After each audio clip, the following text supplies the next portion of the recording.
Vamos orar para que o Senhor nos fale por meio da sua palavra? Glória a Deus. Pai, nós queremos agradecer, porque temos essa liberdade de sentarmos num espaço público e ouvirmos a pregação do Teu Evangelho, e não termos interrupções, podermos sair daqui, Senhor, com júbilo, com alegria, e seguir as nossas vidas nessa atmosfera de segurança e paz. Somos gratos por isso. Sabemos que em muitos lugares no mundo hoje, as pessoas desejam ter isso que nós temos e não podem ter. São perseguidos, são mortos, são torturados. Que o Senhor tenha compaixão dos nossos irmãos espalhados ao redor deste mundo. Mas que nessa hora, Senhor, nosso coração esteja sensível, que possamos valorizar essa liberdade que temos, ouvindo a Tua voz, acolhendo no coração a Tua palavra e pondo em prática tudo o que aprendemos do Senhor. Assim nós clamamos, Pai, no nome de Cristo Jesus. Amém. Amém, meus irmãos? Glória a Deus. A palavra que eu tenho a compartilhar com vocês hoje, eu coloquei como título, a missão da igreja. A igreja possui uma missão, e por que isso é importante? É extremamente importante porque corre-se o risco de você fazer parte de uma igreja, fazer parte de um contexto de uma igreja, e não entender a razão das coisas, o propósito das coisas, e você estar no ambiente certo, no lugar certo, tendo a oportunidade certa, mas sem o entendimento, você desperdiça a oportunidade que você tem, aquilo que Deus está colocando a você. E entender a missão da igreja é importantíssimo para todos nós. Por exemplo, uma pessoa que pensa que o estar numa igreja, ou participar de uma igreja, a razão central é para que ela seja abençoada, ela está muito aquém daquilo que é o propósito de Deus para a vida dela. É certo que no meio da congregação, Deus abençoa o seu povo. É certo que neste lugar você vai ser abençoado por Deus, eu não tenho dúvida disso. Você tem? Mas não é o nosso propósito central, não é o objetivo maior. Tem pessoas que congregam, participam de um culto, participam da igreja, com a seguinte mentalidade: não, é muito gostoso, porque o ambiente da igreja é um ambiente social muito saudável, eu quero criar os meus filhos num ambiente saudável. Ok, a igreja é um ambiente saudável para educar os nossos filhos? Com certeza, mas é isso, é a essência da missão? Fica à margem também. Ou então, eu já ouvi muitas vezes pessoas dizerem assim: eu vou ao culto porque quando eu chego no culto parece que eu recebo uma carga, né? uma força, uma energia, e aí eu tenho força para passar a semana. A gente se renova num culto assim? Sim ou não? Com certeza, mas também, irmãos, não é a missão, não é o centro da missão. Nós precisamos ampliar o nosso entendimento e alcançarmos a níveis mais elevados para vivermos plenamente o propósito. O propósito vai além dessas coisas que são boas, são válidas, mas são bem pequenas diante daquilo que Deus tem para nos manifestar hoje, para nos revelar hoje. Você está disposto a entrar nessa revelação? Amém? Olha só, primeira coisa que eu quero trabalhar com vocês aqui é entender que a missão, ela é, antes de tudo, de Deus. A missão, ela é de Deus. A missão, ela não é nascida na igreja. A missão, ela nasce de Deus. É Deus que estabeleceu uma missão. E que missão é essa que Deus está comprometido? Deus está comprometido na missão de resgatar e restaurar toda a sua criação. E Ele convida homens comuns e falhos como eu e talvez você, a fazermos parte da missão dEle, a tomarmos parte na missão que é dEle. A missão é tão dEle que Ele enviou seu próprio Filho para executar a parte mais difícil da missão. A missão é tão de Deus que ela é antes de nós, ela é antes de tudo. A palavra chega a nos descrever Jesus como aquele cordeiro preparado para o sacrifício antes da fundação do mundo. De tão extensa e profunda que é esta missão que Deus está articulando sobre a terra, a missão de resgatar esse planeta. A pergunta é: você está disposto a tomar parte nessa missão? Você está disposto a fazer parte da sua porção nesta missão? Diga: Deus me convidou, me chamou para participar da missão dele. Amém? Quem quer? Quem quer? Só quem quer, levante a mão. Oh, glória a Deus, coisa boa. Vamos entender um pouquinho mais sobre essa questão da missão. Primeiro, vamos lembrar do que Jesus fez com seus discípulos. Mateus capítulo 10,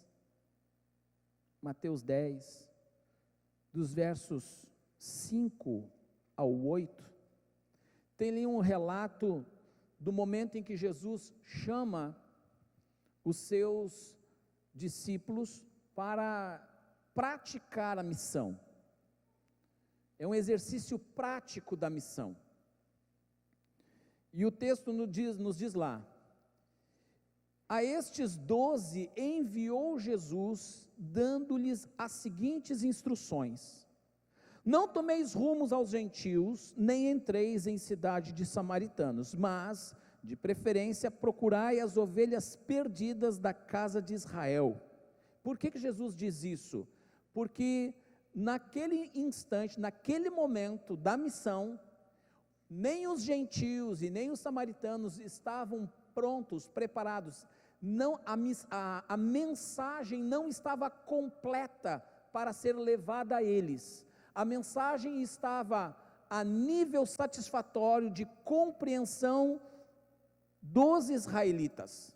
Eles aguardavam a manifestação do Messias, por isso Jesus faz por etapas, e a primeira etapa é ele nas ovelhas perdidas da casa de Israel, e revelar a eles: chegou o Messias. No entanto, depois da morte e da ressurreição de Jesus, ele se volta para esses mesmos discípulos, agora com a mensagem completa, e aí dá a ordem a eles: agora vocês vão pelo mundo todo. Agora o mundo tem condições de compreender a mensagem toda, e vocês são portadores dessa boa nova, dessa notícia maravilhosa para a salvação do mundo todo. Mas, na sequência desse texto, no verso 7, Jesus diz a instrução para aqueles discípulos: e à medida que seguirdes, pregai que está próximo o reino dos céus, curai enfermos, ressuscitai mortos, purificai leprosos, expeli demônios, de graça recebestes, de graça dai. Esta foi a instrução dada aos 12. Mais adiante nós vemos também em Lucas, capítulo 10, Lucas 10,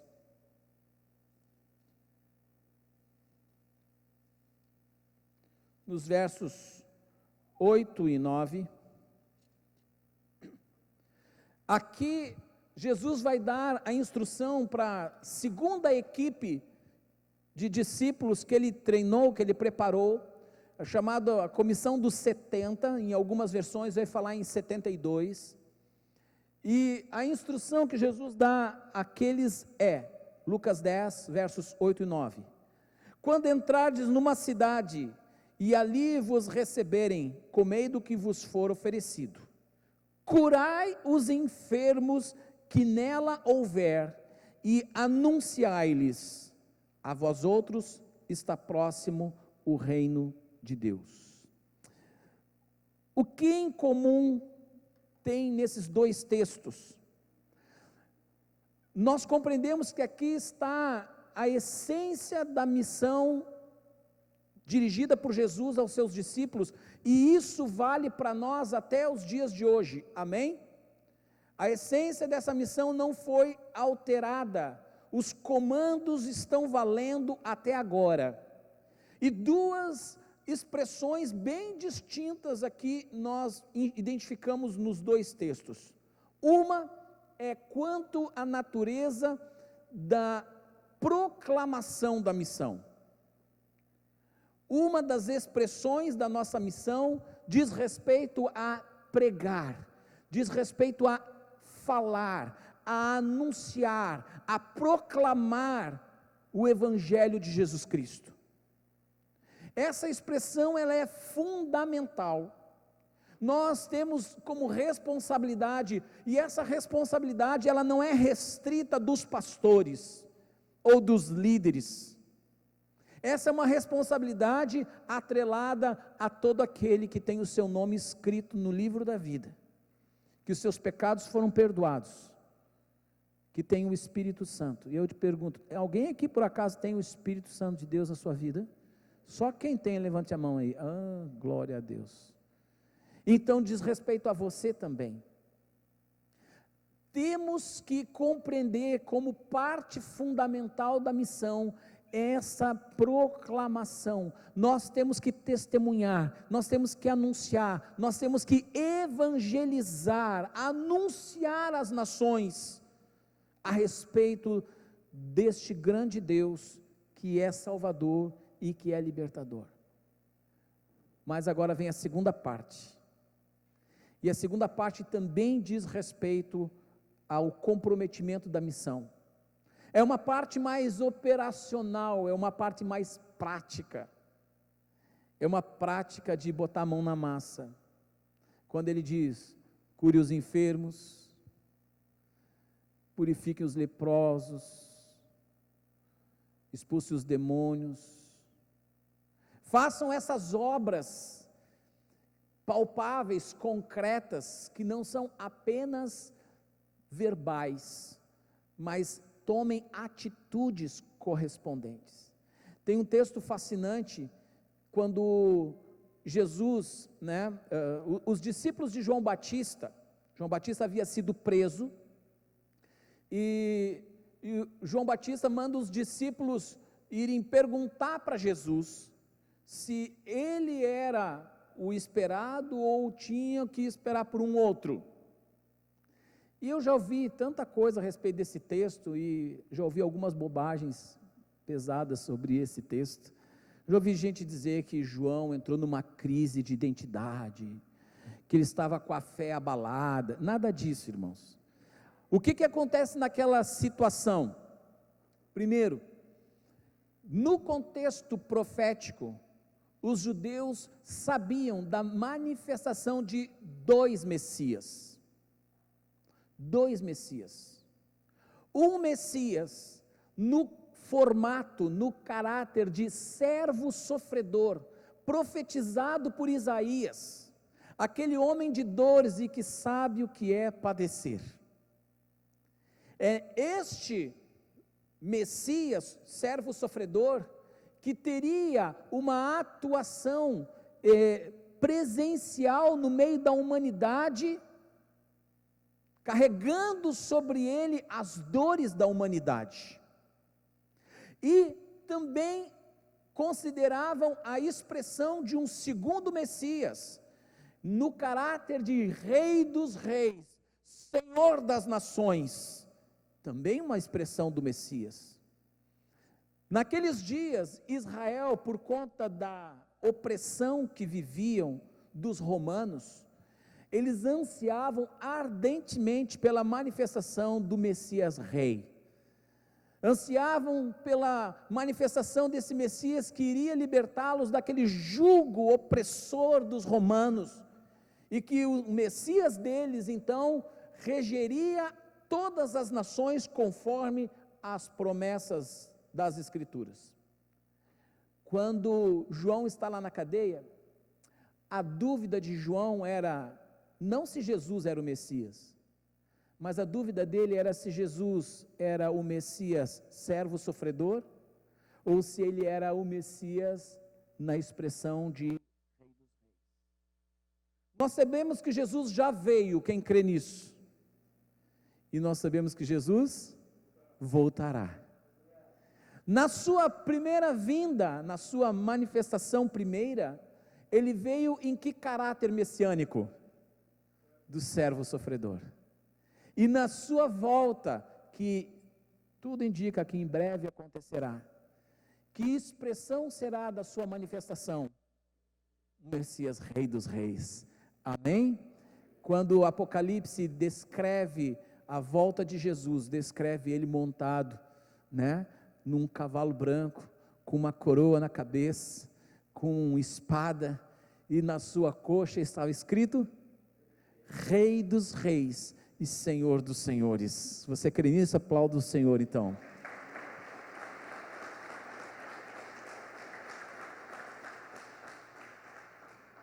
A pergunta de João, por meio dos discípulos dele, a Jesus é: és tu ou havemos de esperar algum outro?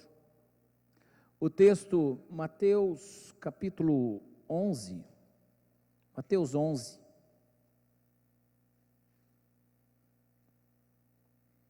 dos versos 2 ao 5, faz essa narrativa, diz: quando João ouviu no cárcere falar das obras de Cristo, mandou os seus discípulos perguntar-lhe: és tu aquele que estava para vir, ou havemos de esperar outro? E Jesus respondendo disse-lhe: ide e anunciai a João o que estais ouvindo e vendo: os cegos veem, os coxos andam, os leprosos são purificados, os surdos ouvem, os mortos são ressuscitados, e aos pobres está sendo pregado o Evangelho. Todas essas expressões estão diretamente vinculadas ao ministério do Messias, servo sofredor.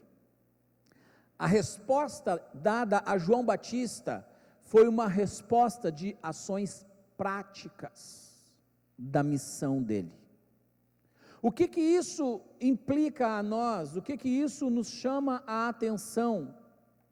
É entendermos que a nossa responsabilidade na missão não é apenas no caráter da nossa oratória, não é apenas no discurso, não é apenas falar de Jesus para as pessoas, é isso também, mas vai muito mais além.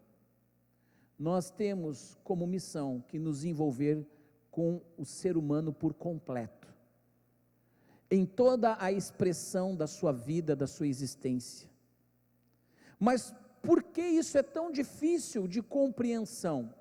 Porque a igreja, de uma forma genérica, ou de uma forma geral, a igreja ela dá muito mais importância, ou muito mais valor, e algumas têm a preocupação exclusiva com a parte da proclamação, e há um descuido, um descaso, até posso dizer assim, com todo o resto que é da missão. E aí eu descubro que existem dois conceitos, dois entraves, que entrou no meio da igreja, dois entraves do entendimento, e por meio desses dois entraves, a igreja deixou de cumprir boa parte da sua missão.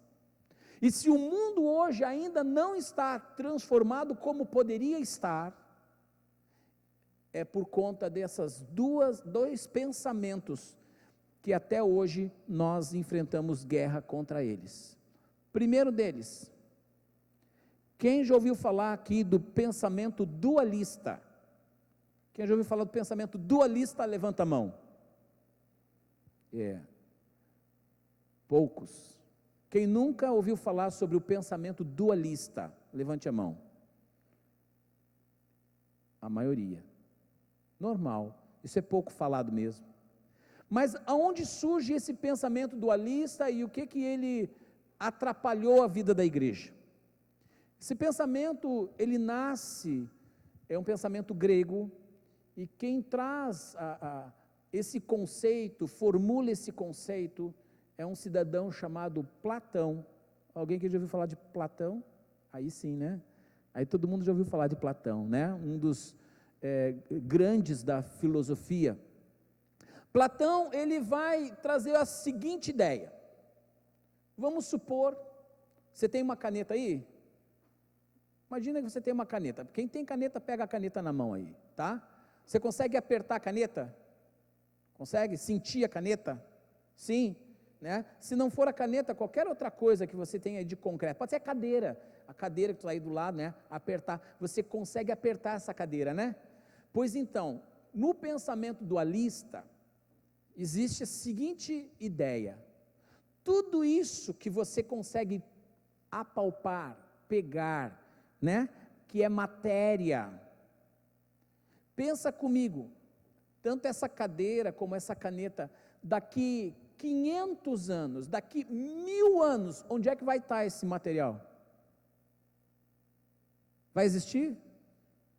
Provavelmente não. Mas o plástico leva cento e tantos anos para... Não estou falando disso. Eu estou falando desse objeto concreto que você tem nas mãos, que hoje ele é tão útil para você. Daqui 500 anos, daqui 1000 anos, a probabilidade de ele existir é quase nula. E vai ter se destruído, se desfeito. Então, no pensamento platônico, dualista, a primeira categoria são das coisas materiais, dessas coisas concretas, e essas coisas que são materiais e palpáveis, elas estão fadadas ao extermínio, à destruição, elas passarão a não existir. Agora, façam o seguinte raciocínio, pense, não precisa pegar agora, só pense na caneta. É possível destruir o teu pensamento? É possível? A ideia de caneta, ou a ideia da cadeira, as coisas que permeiam o mundo do pensamento, das ideias, essas coisas que não são passíveis de serem destruídas pelo uso, essas coisas, elas são de caráter eterno, isso na doutrina platônica. E a essas coisas que não são materiais, mas que são do mundo das ideias, Platão chamou isso de alma. Alma. E Platão diz mais, ele diz que a alma, ela é mais importante que o corpo, que é matéria. Por quê? Porque a alma é imaterial, a alma é eterna, e o corpo é matéria, o corpo está fadado à destruição. E aí se criou esse pensamento dualista. Pastor, eu não vim para uma aula de filosofia, pastor, me poupa, eu vim para um culto, não quero saber de Platão, eu quero saber de Jesus. Calma, você vai entender só o problema que isso trouxe na história da igreja. É que esse pensamento, ele se popularizou de uma forma tão grande, esse pensamento passou a ser comum a todos, isso se tornou uma visão de mundo, uma cosmovisão platônica, e entrando esse pensamento dentro da igreja, fez com que os crentes pensassem no quê? O que é importante para nós é a vida espiritual das pessoas. As coisas físicas, de caráter terreno e humano, essas não são relevantes, essas não são importantes. Nós não temos que nos preocupar se as pessoas estão passando fome. Nós não temos que preocupar se as pessoas estão doentes. Nós não temos que nos preocupar se elas estão sem teto, abandonadas na rua. Nós temos que nos preocupar apenas se elas vão ser salvas. O que é isso? Esse é o pensamento platônico. Mas qual a diferença então? Pastor, onde é que está o erro nisso? Onde que está a falha nesse pensamento? A falha nesse pensamento é que a obra redentora de Deus não é sobre o teu espírito, não é sobre a expressão da tua alma. A obra redentora de Deus é sobre a tua vida como um todo. E não apenas a tua vida, a obra redentora de Deus abrange o planeta. Toda a criação de Deus é alvo do plano da missão restauradora.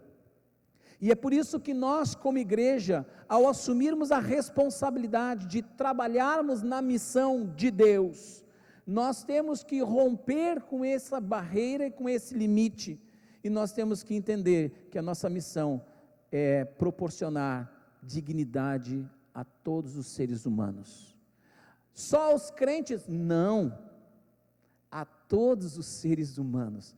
E é por isso que a nossa missão é gigantesca. A nossa missão, ela é extravagante.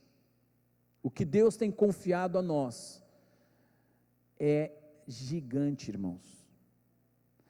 Primeira coisa, romper com o pensamento platônico. E como eu posso provar que nós precisamos romper com isso? Por uma razão simples. Quando Jesus morreu e Ele ressuscitou num outro corpo, amém? Sim ou não? Não, né? Ele ressuscitou numa forma gasosa, parecia o fantasminha legal, um lençol branco que saía assim, foi isso? Nada disso. Quando Jesus ressuscitou, Ele ressuscitou no seu próprio corpo. Ele chega para Tomé e diz assim: aí Tomé, põe o dedo aqui, ó. Olha aqui, ó, as minhas feridas. Põe a tua mão aqui, veja. Porque Tomé tinha dito que só fazendo isso para ele crer que Jesus tinha ressuscitado. Jesus entra na sala onde eles estavam e vai direto em Tomé e faz essa revelação. O que é mais tremendo, fascinante saber que quando Jesus ressuscitou e venceu a morte, ele saiu da condição de unigênito para a condição de primogênito dentre os mortos. Isso muda tudo.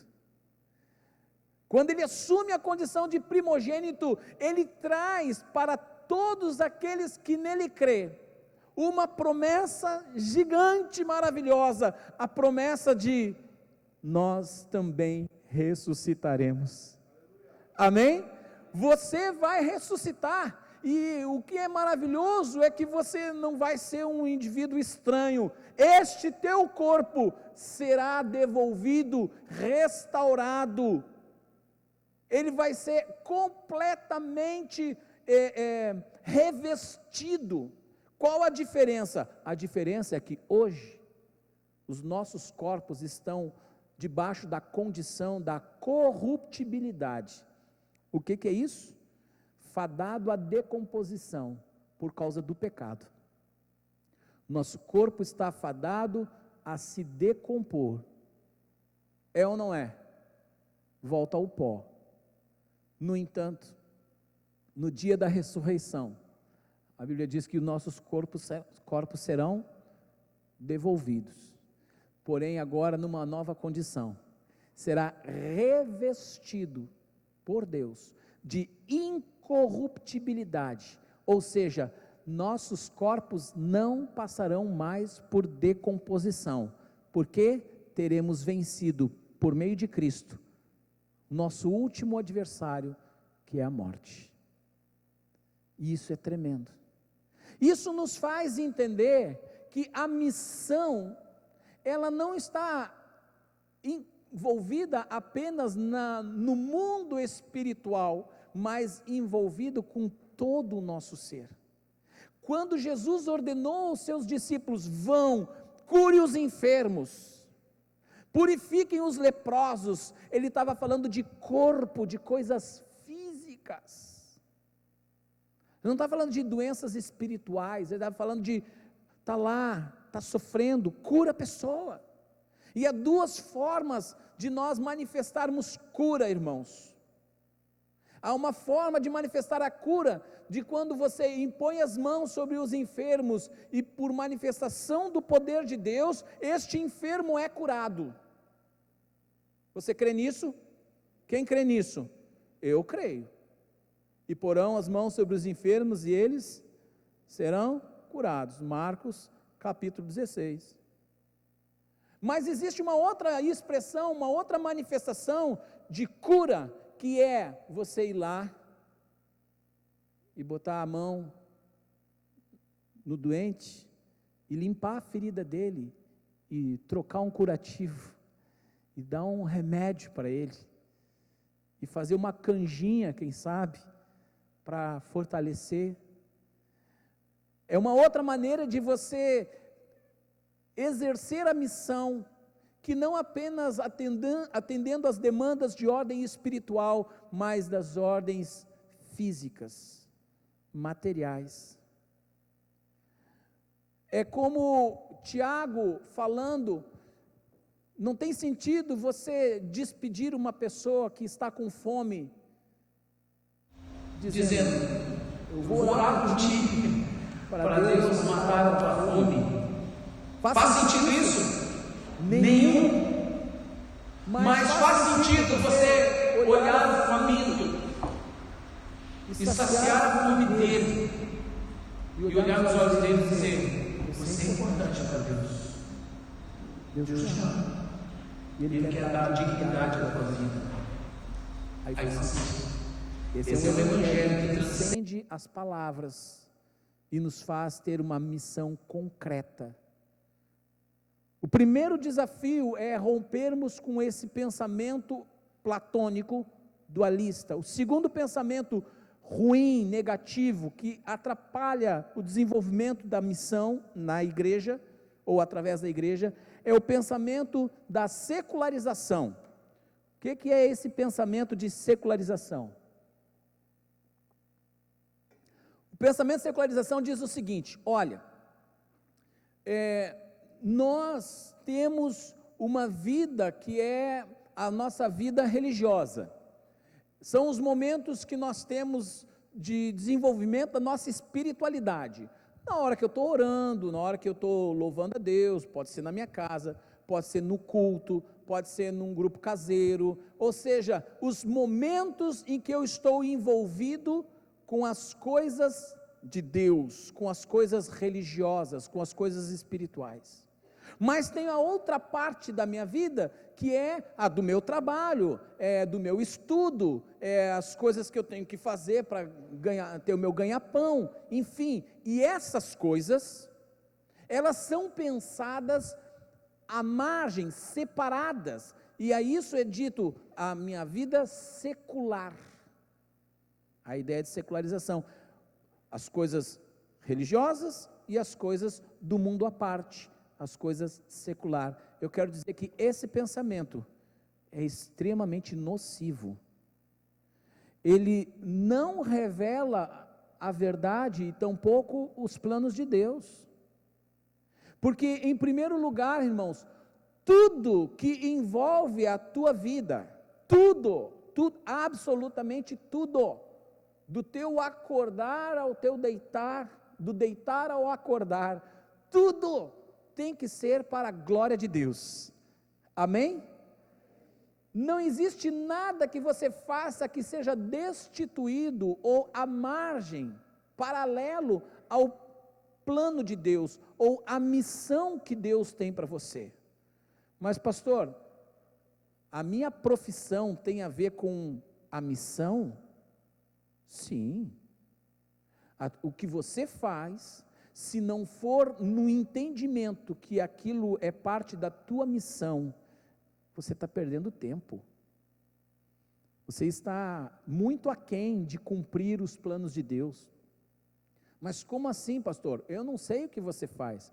Qual é o teu ofício, a tua ocupação, mas eu sei de uma coisa, que se você fizer com revelação, com entendimento, você vai provar da sensação de glorificar a Deus. Essa semana, conversando com uma pessoa, eu fiquei bastante emocionado, com uma irmã. Essa irmã, ela trabalha como cuidadora de idosos, e ela, o trabalho dela é dureza, irmãos. Quem teve alguma aproximação com quem cuida de idosos, eu tenho a minha mãe numa clínica, e ela está numa clínica porque eu não tenho condições de cuidar de tudo que ela precisa, não tenho condições de cuidar, né? Minha mãe desenvolveu Alzheimer, por meio do Alzheimer veio ainda a demência, então o nível de dependência dela é 24 horas, e ninguém melhor do que profissionais, né, que fazem isso com excelência. Ela acaba sendo mais bem cuidada, e eu me esforço para estar a maior parte do tempo possível próximo a ela, como filho, para amá-la, né, para poder desfrutar desses momentos últimos da jornada da minha mãezinha. Mas essa irmã, ela trabalha como cuidadora de idosos, e aí ela, falando um pouco da rotina dela, durante a noite, nos plantões, nas 3 horas da madrugada, eu tenho que passar, e aí eu troco as fraldas de todas elas, limpo o xixi, limpo o cocô, não sei o que, aí depois faz a questão das medicações, e depois, eu me cansei só de ouvir, e na declaração dela, ela falava e os olhinhos brilhavam, falava aquilo com gosto, com uma alegria, com uma empolgação. Eu digo, meu Deus, como pode um ser humano amar fazer isso, ter paixão por fazer isso? E aí no final eu pude entender, numa expressão, ela estava com o esposo, e eles falaram sobre isso, e ela disse assim: eu entendi que a minha missão é poder trazer dignidade de vida a essas pessoas para o finalzinho da vida delas, que elas possam morrer, descansar com dignidade. Eu disse, isso é missão, isso é missão.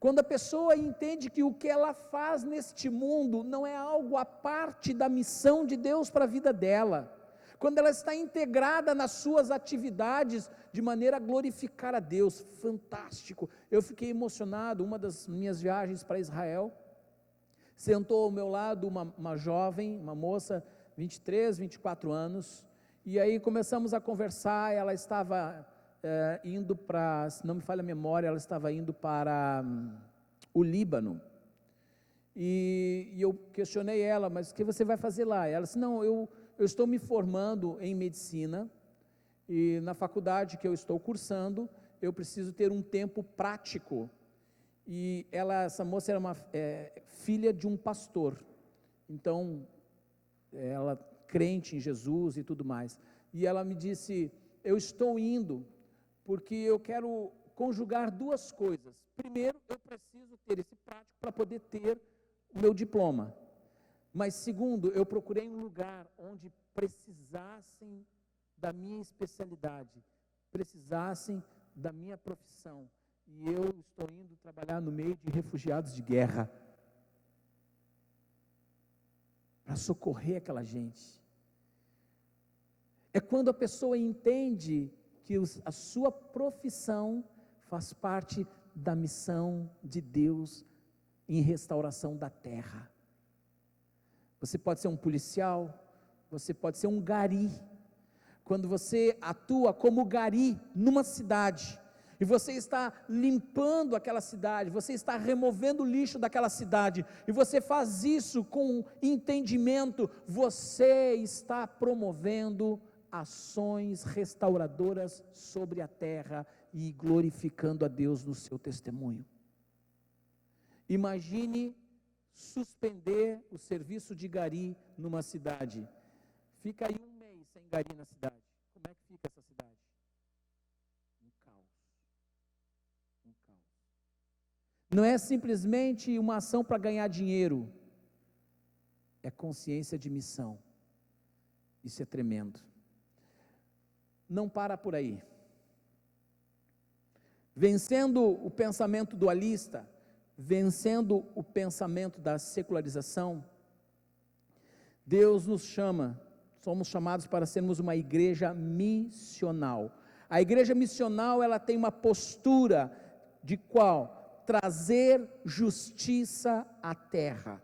Lembrem que o conceito de justiça, segundo as escrituras, lá do hebraico é o tzedek, que é colocar cada coisa no seu lugar e cada coisa no seu propósito. Quando nós como igreja andamos nessa terra e nos movemos para promover justiça em todas as esferas, nós estamos promovendo a missão de Deus. Quando você sacia fome, quando você traz equilíbrio, quando você tem uma postura diante da natureza, você não joga seu lixo no chão, você não polui indiscriminadamente, você tem uma consciência e uma postura diante da vida e do mundo, você está trazendo justiça à terra, é missão da igreja, é quando você se torna luz no mundo, sal da terra, você promove o reino de Deus. Lembrem que o apóstolo Paulo, na carta aos Romanos, ele chega a trazer a revelação muito clara de que a natureza está aguardando, ela aguarda com expectativa a manifestação dos filhos de Deus. Quando os filhos de Deus tomam postura, a natureza é restaurada. A natureza para de sofrer.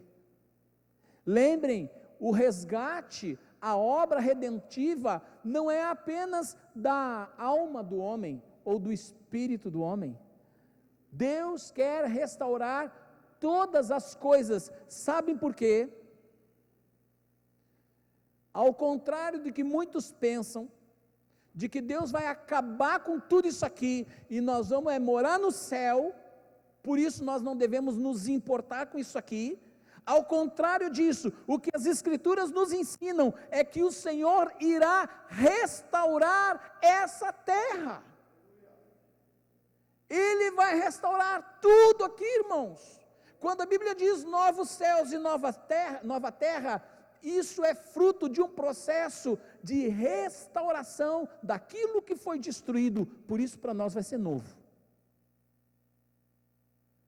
Vamos voltar ao princípio de tudo. Quando Deus criou todas as coisas, disse, é bom. Quando Deus criou a terra e tudo que aqui está, Deus em nenhum momento disse, isso é ruim. Pelo contrário, Ele disse, isso é bom. E você acha que Deus destruiria algo que Ele fez, que Ele mesmo disse que era bom? Pelo contrário. Mas Deus está, assim como a natureza, querendo que os seus filhos tomem posição, querendo que os seus filhos assumam o seu compromisso, missão. A igreja tem que respirar a missão, a igreja tem que viver para a missão. Eu e você temos que viver para a missão de Deus, não devemos viver para nós mesmos, olhando para o nosso ventre, olhando para as nossas vaidades, para os nossos gostos. Simplesmente, isso é pequeno demais, não é o plano de Deus. A expressão hebraica que eu Sou apaixonado, né? O Tikkun Olam é quando Deus irá restaurar todas as coisas. Essa restauração promove a relação do homem com Deus, a restauração da relação do homem com seu próximo, incluindo a família. Quem sabe é a tua família que está precisando de restauração, é o teu relacionamento com o teu próximo, quem sabe é com teus pais, com a tua esposa, com o teu marido. Quem sabe uma restauração do teu relacionamento lá no meio do teu trabalho. Talvez lá no meio do teu trabalho tu é visto como o crente chato, o crente xarope, o crente desagradável. Não pense que Deus está se agradando das pessoas te verem assim, não, viu? Não pense que isso é sinônimo de espiritualidade. Não, eu não estou agradando as pessoas e por isso eu estou agradando a Deus. Pelo contrário, o crente, quando ele chega, ele encanta, ele traz fascínio, ele traz admiração, ele faz com que as pessoas fiquem chocadas pelo seu testemunho. É claro que ele se torna desagradável quando ele não se envolve no pecado dos outros, aí é outra história. Quando ele não é partícipe do erro dos outros, aí é outra história. Ele pode ser indigesto, é a sua posição de profeta ali naquele meio, mas enquanto indivíduo, relacionamento, deixa de ser chato, meu irmão. Amém?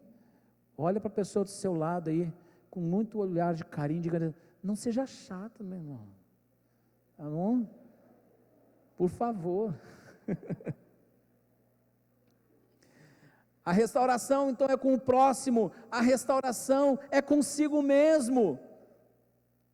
O Senhor quer resolver os teus dramas interiores, os teus complexos, os teus medos, os teus traumas. A restauração é por dentro, é completa, e é a restauração do homem com a terra. Então abrange o aspecto pessoal, o aspecto social e o aspecto global. Diga comigo: a missão é integral. Professor Jorge Barro faz a seguinte declaração: missão integral é a proclamação e manifestação, ou seja, a demonstração do evangelho do reino de Deus em todas as dimensões da vida, para sustentar e transformar os relacionamentos corrompidos pelo pecado das pessoas com Deus, com elas mesmas, com seu meio ambiente e suas situações e localidades, visando a glória de Deus. Quando nós nos entregamos ao senhorio de Cristo e entendemos que há uma missão proposta para nós, nosso estilo de vida é transformado, e o estilo de vida nos leva a ter posturas, primeiro, de evangelização.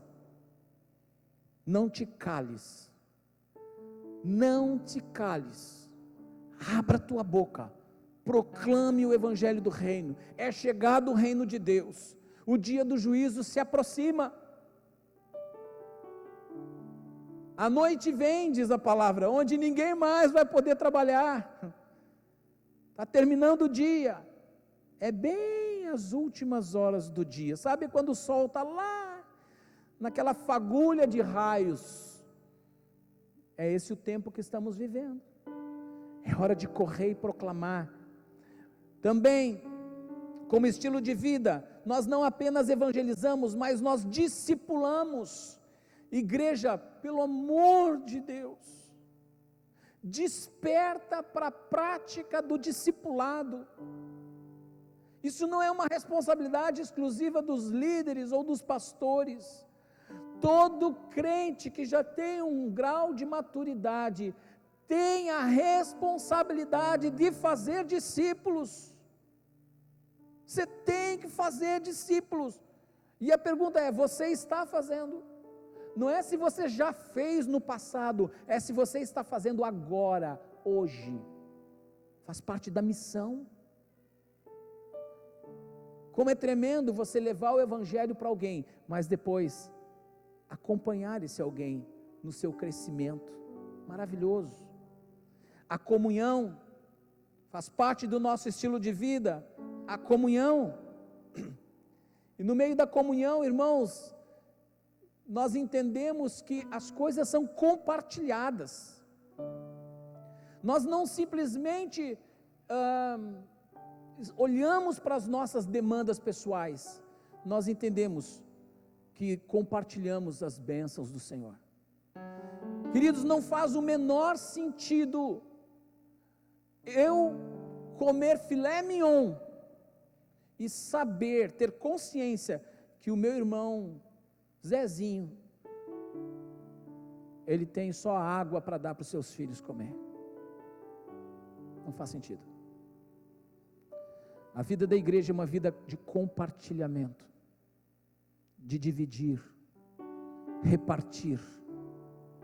Isso é igreja, isso é missão da igreja. Quando olhamos a igreja de Atos, isso está bem claro, que eles viviam nesse formato. E que bom que nós temos crescido nesse aspecto. Eu louvo a Deus, porque sou testemunha de o quanto esta igreja tem vivido progressivamente esse aspecto. Ainda temos mais a crescer, mas temos provado disso. Nós temos uma máxima entre nós: na nossa comunidade, ninguém vai passar necessidade. Amém? Ninguém vai passar necessidade. É inadmissível que alguém da nossa comunidade passe ou fome, ou não tenha como pagar uma luz, ou uma água, ou comprar um remédio.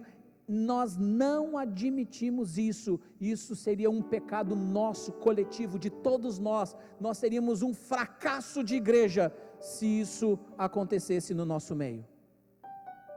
Nós não vamos permitir isso acontecer, porque somos igreja que tem missão e somos conscientes dela. Quantas vezes nós como igreja já presenciamos aqui, experiências fantásticas. Aqui como estilo de vida, fala adoração, fala em serviço. Nós não fazemos só o que gostamos na igreja ou na vida, nós fazemos tudo o que é necessário ser feito. Quando nós entendemos que nós não vivemos para ser servidos, mas vivemos para servir, foi a grande lição, uma das grandes lições do nosso mestre, quando ele disse: eu não vim para ser servido, mas para servir.